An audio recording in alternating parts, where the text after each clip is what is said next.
Hello বন্ধুরা, তোমরা সকলে কেমন আছো? আর আমি আছি খুব খুব খুব ভালো। তোমাদের সকলকে স্বাগত জানাই আমার আরও একটি নতুন সুন্দর ব্লগে।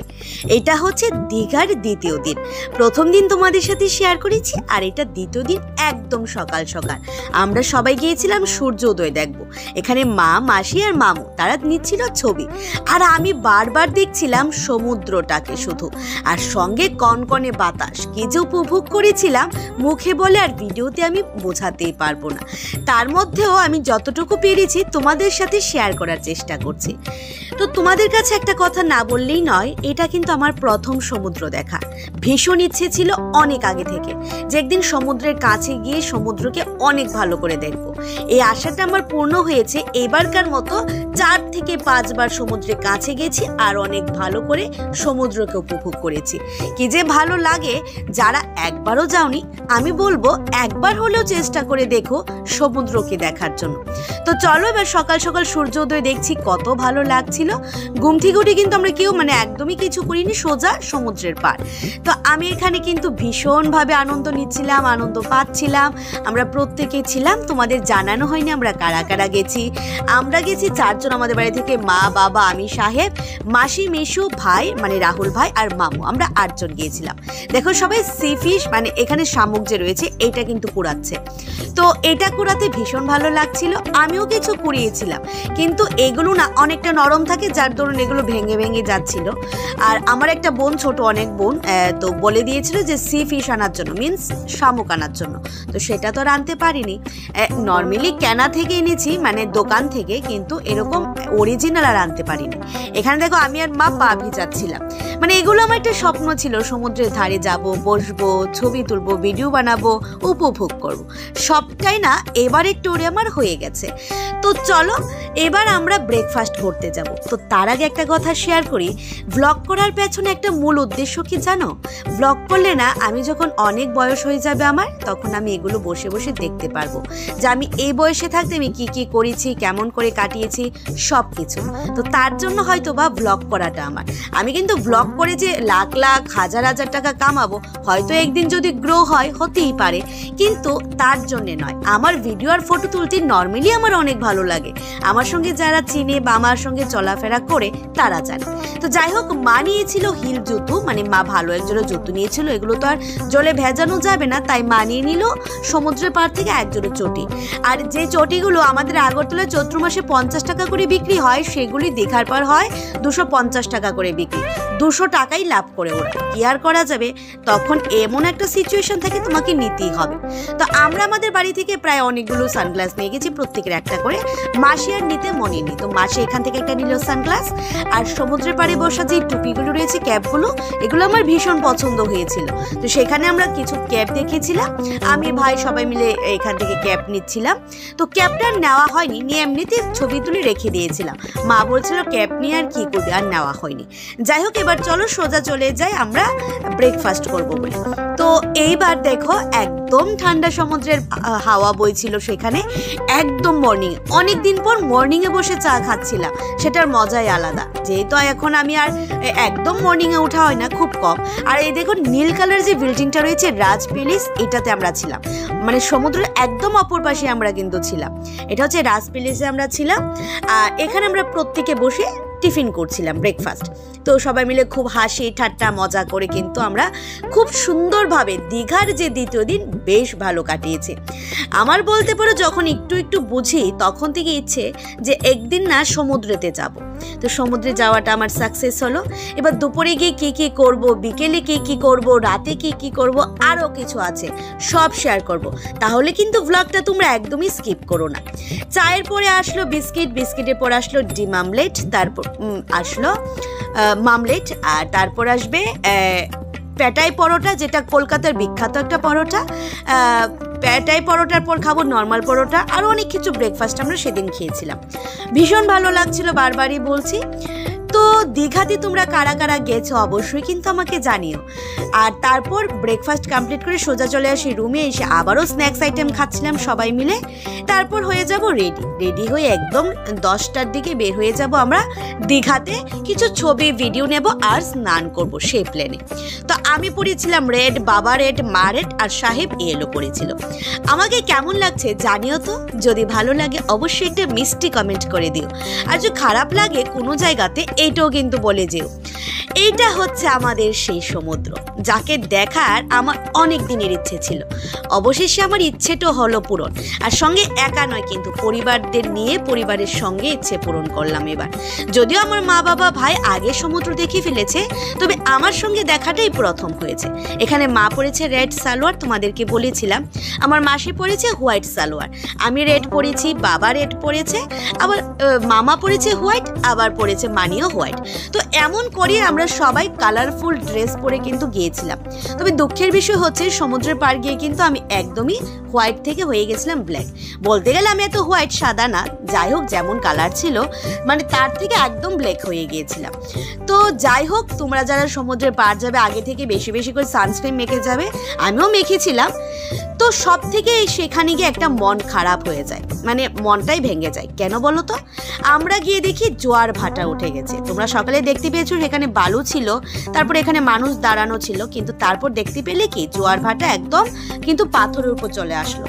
তারপর মন খারাপ করে আর কি করব, চলো টোটো নিয়ে চলা যাক আমরা মোহনায়। মোহনা হচ্ছে যেখানে নদী এসে মিলিত হয় সমুদ্রতে, মানে এক পাশে নদী এক পাশে সমুদ্র, সেটা দেখতে ভীষণ ভালো লাগে। তো সেখানে চলে গিয়েছিলাম। আমাদেরকে সমুদ্রের পাশ থেকে বলা হয়েছিল যে জোয়ার ভাটা নাকি প্রায় 1 থেকে 1.5 ঘন্টা পর নামবে, তারপর আবার সবাই স্নান করতে পারবে। তার আগে জলে নামা একদমই নিষেধাজ্ঞা ছিল। এটা কিন্তু প্রতিদিনই হয়ে থাকে। তো আমরা একদম তাড়াতাড়ি গিয়েছিলাম যাতে স্নান করতে পারি, তাও স্নান করতে পারিনি, মানে আমাদের মেইন হোটেলের সামনে। তবে আমরা টোটো করে যে গিয়েছিলাম মোহনায়, সেখানে গিয়ে কেমন মজা করেছি চলো দেখতে। সেখানে যে দোকানপাট এগুলো রাত্রে খুলবে, রাত্রে তোমাদেরকে দেখাবো দোকানপাটগুলো। এটা হচ্ছে সেই মোহনার যে নদী, আর ওই অপর পাশে রয়েছে কিন্তু সমুদ্র। আর এখানে ডাব যা বিভিন্ন কিছু থাকে দোকানপাট, তারা বসেছিল। দোকানপাটগুলো রাতে খোলা হয় নর্মালি। তো দীঘাতে অনেকেই গেছো, মোহনায় কাইকে গেছো এটাও কিন্তু জানিও। আর দীঘা, মন্দারমণি, উদয়পুর বিচ তোমরা কোনটাতে গেছো জানিও তো। আমরা কিন্তু গেছি নিউ দীঘাতে। সেখান থেকে মা কিছু জিনিস দেখছিল, তবে নেইনি। আমরা জানিয়েছিলাম সমগ্র কিছুই আমরা যে হোটেলে ছিলাম, হোটেলের কাছে যে নিউ দীঘা রয়েছে সেখান থেকে নিয়েছিলাম। তো এখানে আমরা এবার এসে দেখলাম শামুক পেলাম। এবার এখানে এসে দেখি প্রচুর লোক আছে এখানে যে স্নান করছে। এখানে এত ভালো লাগছিল যে খালি একটা জায়গা ছিল, মানে বেশ মজা করে স্নান করা যাবে, ভিডিও বানানো যাবে, ছবি তোলা যাবে। তো ভীষণ মজা করেছে এখানে এসে। যতটুকু মন খারাপ হয়েছিল এখানে এসে তার দ্বিগুণ ভালো হয়ে গেল। হঠাৎই মা পেয়ে গেল একটা মানে সি ফিশ, মানে সামুদ্রিক মাছ। এই মাছটার নাম আমরা কেউ জানি না। তো তোমরা কি মাছটার নাম জানো? আমার জেলিফিশের মতো লেগেছিল। যদি তোমরা জেনে থাকো কমেন্টে জানিও তো। তারপর চান টান করে আমি আর ভিডিও ছবি কিছুই নেইনি, কারণ আমি তখন শুধু মজা করছিলাম। তখন আমি ছবি ভিডিওর কথা ভুলে গিয়ে শুধু স্নান করছিলাম আর মজা নিচ্ছিলাম। একদম 1 ঘন্টা লাগিয়ে আমি সামুদ্রিক যে ব্যাপারটা, সমুদ্রে স্নান করার যে ব্যাপার, সমুদ্রে মজার যে ব্যাপার, সমস্তটা আমি উপভোগ করেছিলাম। তারপরে এসে লাঞ্চ করি, রেস্ট করি, তারপর বিকেলে আবার বের হয়ে পড়ি শুধু সমুদ্রকে দেখবো বলে। সমুদ্রের বিকেলের হাওয়া, বিকেলের যে কনকনে একটা সাউন্ড, যে একটা জলের ঢেউ, সব কিছু আমি উপভোগ করবো বলে বের হয়ে পড়ি। তবে তোমাদের সাথে শেয়ার করি, আমি কিন্তু আবারও একটা বিরাট ঘটনার সম্মুখীন হই। মানে আমার সঙ্গে একটা দুর্ঘটনা ঘটে যায়। আমি যখন স্নান করতে গিয়েছিলাম মোহনায়, তখন হঠাৎ আমি কানে হাত দিয়ে দেখি আমার স্বর্ণের একটি দুল পড়ে যায়। আমি তো তখন ভীষণ ভয় পেয়ে যাই, স্বর্ণের একটা জিনিস হারিয়ে গেছে, বাবা মা দেখি কি বলবে। তারপর আমি কাউকে না চিনি শুধুমাত্র মাকে জানাই। মা বলছিল যে ঠিক আছে, কি আর করা যাবে। আর সঙ্গে সঙ্গে মামা বলছিল সমুদ্র কিন্তু কখনই কারোর জিনিস নিয়ে যায় না, দিয়ে যায়। হয়তো তুই হারিয়েছিস, এটা অন্য কেউ পেয়ে যাবে। এই কথাটা শুনে না, আচ্ছা যাই হোক, কিছুটা মনটা ভালো লাগছিল। তারপর রুমে এসে যখন ফ্রেশ হয়ে বিকেলে এই টাইমটাতে বের হয়েছি, সঙ্গে সঙ্গে মার ফোন আসে যে ডিম্পি, আমি বাথরুমে তোর কানের দুলটা পেয়েছি। তার মানে কি বুঝতে পারছো? যদি তোমার সাথে গড প্রতি সময় থাকে না, যদি তোমার লাক ভালো থাকে না, তুমি বিরাট বিরাট মানে বিপদ থেকেও কিন্তু রক্ষা পেয়ে যাবে। এর মানে এটা, আমি সেদিন এটা পাবো কখনোই ভাবিনি। এত পরিমাণে স্নান করেছিলাম, আমি ভাবতেই পারিনি জলের ঢেউয়ের মাঝখান থেকে আমি কানের দুলটাও পেয়ে যাব। যাই হোক, সবকিছুই মা কালীর আশীর্বাদ। তো এখানে কিন্তু আমি ভীষণ ভালোভাবে এনজয় নিচ্ছিলাম বিকেলের হাওয়া। তখন আমি আর সাহেব এসেছিলাম, তারপর ধীরে ধীরে মা তারা আসলো, তারপর মামু তারা আসলো এক এক করে। কিন্তু প্রথমে আমি সাহেব চলে গিয়েছিলাম। তারপর দেখতে পেলে তো কত লোকজন, একদমই কিন্তু মানে সেখানে ফাঁকা কখনোই থাকে না, প্রতি সময় লোকজন থাকে। তারপর মামু আর সাহেব নিল দুটো বাঁশি, বাঁশিগুলোকে বাজাচ্ছিল এরকম করে করে। এখানে মামু একটা, অপর পাশে একটা সাহেব, তারা দুইজন বাঁশি বাজিয়ে বাজিয়ে আমাদেরকে শোনাচ্ছিল। তারপর বিকেল, সামনে সমুদ্র আর সমুদ্রের হাওয়া, আর সঙ্গে বসে আছি অনেক স্ন্যাক্স আইটেম, আর সঙ্গে পরিবারের লোকজন। বলো তো তোমরা কেমনটা লাগবে তখন? মানে তখন কি আর কোনো খারাপ মুভমেন্ট, খারাপ সময় কিছু মনে পড়বে তোমাদের? সামনে সমুদ্র আর এত সুন্দর বাতাস বইলে না, খারাপ সময়গুলো ভালো হয়ে যায়, খারাপ মনটাও ভালো হয়ে যায়, খারাপ দেহটাও ভালো হয়ে যায়। আমার কাছে তো এমনটা লেগেছে। যাই হোক, এখানে অনেক কিছু খেয়েছিলাম। তারপর আমরা ধীরে ধীরে সোজা চলে যাই। ওইখানে দেখো অনেক দোকানপাট রয়েছে, কিন্তু পুরা অনেকটা জায়গা জুড়ে অনেক দোকানপাট। সেখানে গিয়ে কিছু আমরা কেনাকাটা করব নিজেদের জন্য, প্লাস আমাদের যে ভাই বোন রয়েছে বাড়িতে তাদের জন্য। বাড়িতে বলতে আমাদের যে মশাতো ভাই বোন, মামাতো ভাই বোন তারা রয়েছে, তো তাদের জন্য কিছু নেব। তারপর খেলাম ভুট্টা। এটা ভীষণ মানে কি বলবো, নিয়েছি ঠিকই কিন্তু খেতে পারিনি আমি আর সাহেব, ভালো লাগেনি। ওই যে মানে দেখলে ইচ্ছে হয় তেমনটা। তারপর এখানে গিয়ে অনেক জিনিস দেখেছিলাম, প্রত্যেকটা জিনিসই লোভনীয় লাগছিল, দেখেই খালি মনে হচ্ছিল সবগুলো নিয়ে নিই।